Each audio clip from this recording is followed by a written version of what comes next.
Hello and welcome back to freeCodeCamp's Basic Javascript section. This is Stand in Line. It says, in computer science, a queue is an abstract data structure where items are kept in order. New items can be added at the back of the queue, and old items are taken off from the front of the queue.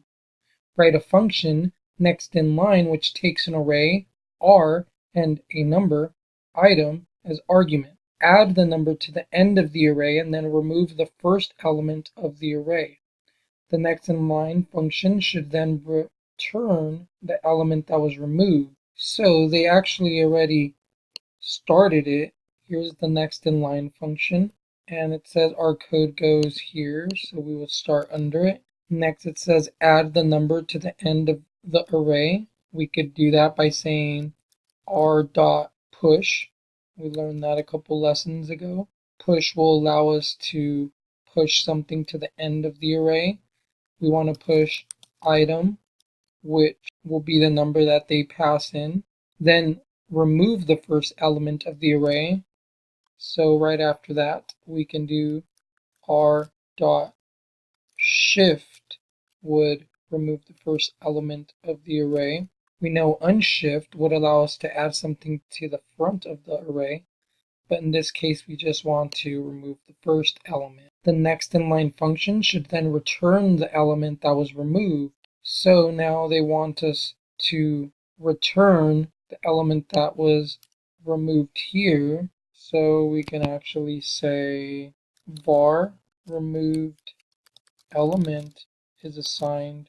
So this will remove that element and return it, and when it returns it, it will be saved into removed element.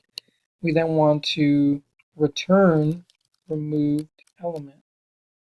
So now what we are doing, we are fulfilling all of our requirements, because first we're pushing to the end of our array this number, and then we're removing the first element of our array here, and at the same time we're also saving that value that is removed into removed element, and then I'm returning that removed element.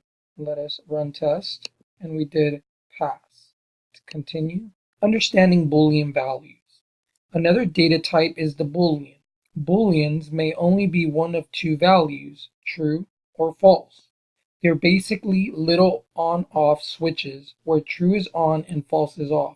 These two statements are mutually exclusive. Note, Boolean values are never written with the strings true and false are not Boolean and have no special meaning in JavaScript, as opposed to spelling out true without quotes.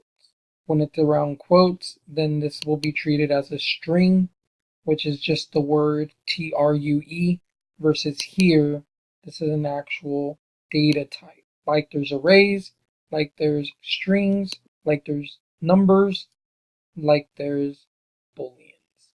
They are all data types, which is again different than the string, quote, true. So modify the welcome to Booleans function so that it returns true instead of false when the run button is clicked. So here's welcome to Booleans. They want us to modify the function so that it returns true instead of false when the run button is clicked.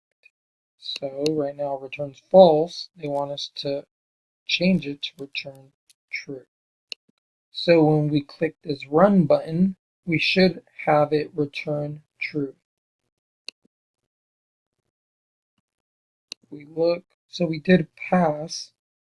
This one's kind of more harder to understand why it would be necessary at this moment if you're brand new to JavaScript and to programming in general, but computers are basically built on this true-false Boolean, and it's a very powerful concept that you will want to use when creating projects. Use conditional logic with if statements. So this is going to be a good one to tie in the last lesson. If statements are used to make decisions in code.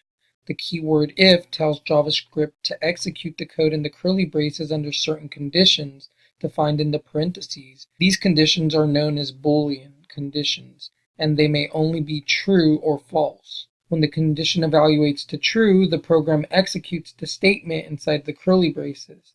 When the Boolean condition evaluates to false, the statement inside the curly braces will not execute. So here we have some code. It says if, and then we have these parentheses, and the code in there is going to be evaluated, and whether it's true or false will decide if this will execute or not. Here the condition is true, and therefore it will run this example function test. Here's my condition. We're going to be passing that in when we call the test function. If my condition was true, it will return it was true. If this is false, it will never run this, and it will return it was false. Here we call test with true passed in as a argument, and for that reason, when we run this test with true passed in, it will return it was true, versus here, if we passed in a false condition, we will get returned it was false. In actual real world scenario, you could say if this data that was returned has specific fields, run this. And if it doesn't have or meet this requirements, then don't run it. So very powerful concept. When test is called with a value of true, the if statement evaluates my condition to see if it is true or not. Since it is true, the function returns it was true. When we call test with a value of false, my condition is not true, and the statement in the curly braces is not executed, and the function returns it was false. Create an if statement inside the function to return yes, that was true. If the parameter was that true is true, and return no, that was false otherwise. Create an if statement inside the function to return yes, that was true if the parameter was that true is true, and return no, that was false otherwise. So here's our example they were giving us.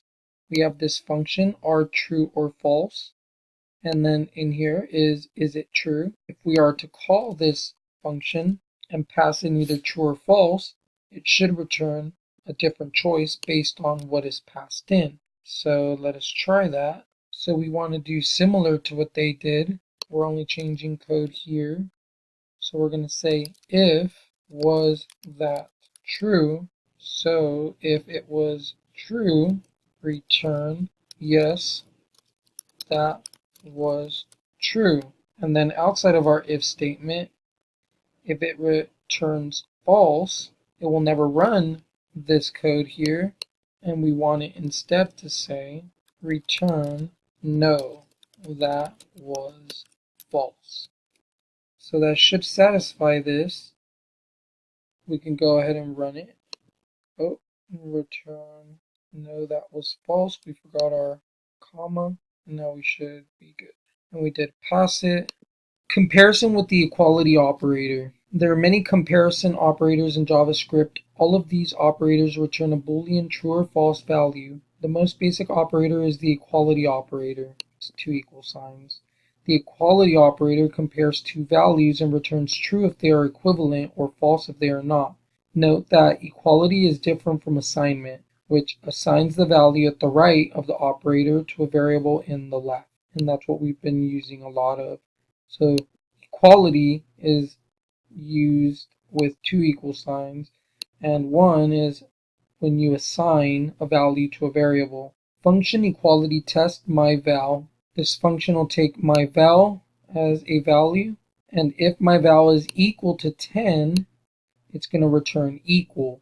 If it's not, it will never run this, and it will return not equal. If myVal is equal to 10, the equality operator returns true. So the code in the curly braces will execute and the function will return equal. Otherwise, the function will return not equal. In order for JavaScript to compare two different data types, for example numbers and strings, it must convert one type to another. This is known as type coercion. Once it does, however, it can compare terms as follows. 1 double equals 1, 1 double equals 2. That would return false because 1 is not equal to 2. 1 is equal to 1. 1 is equal to the string 1. This is true because of type coercion.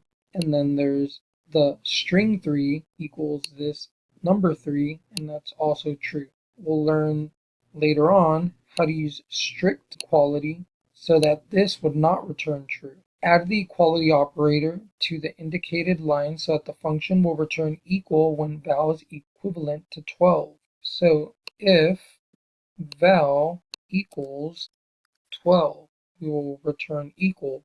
If not, it will return not equal. Run test. We did pass. Let's go to the next one. Comparison with the strict equality operator. Strict equality, triple equals, is the counterpart to the equality operator. However, unlike the equality operator, which attempts to convert both values being compared to a common type, the strict equality operator does not perform a type conversion. If the value being compared have different types, they are considered unequal, and the strict equality operator will return false. Here's our example. 3 triple equals 3 is true. 3 triple equals the string 3 is false. In the second example, 3 is a number type and 3 is a string type. The quote. Use the strict equality operator in the if statement so the function will return equal when val is strictly equal to 7. Same as the last one, except triple equals to 7. It's the strict equality. This will only run when val is the number 7, not the string 7 or anything else, just the number 7. Let's run that, and we did pass. So I'll go ahead and end this video here. We learned a lot of different stuff. We learned about equality, and we did that first lesson, which was practicing a bunch of the array methods that we learned about. Make sure to go back and go over those lessons, practice, and I'll see you in the next lesson.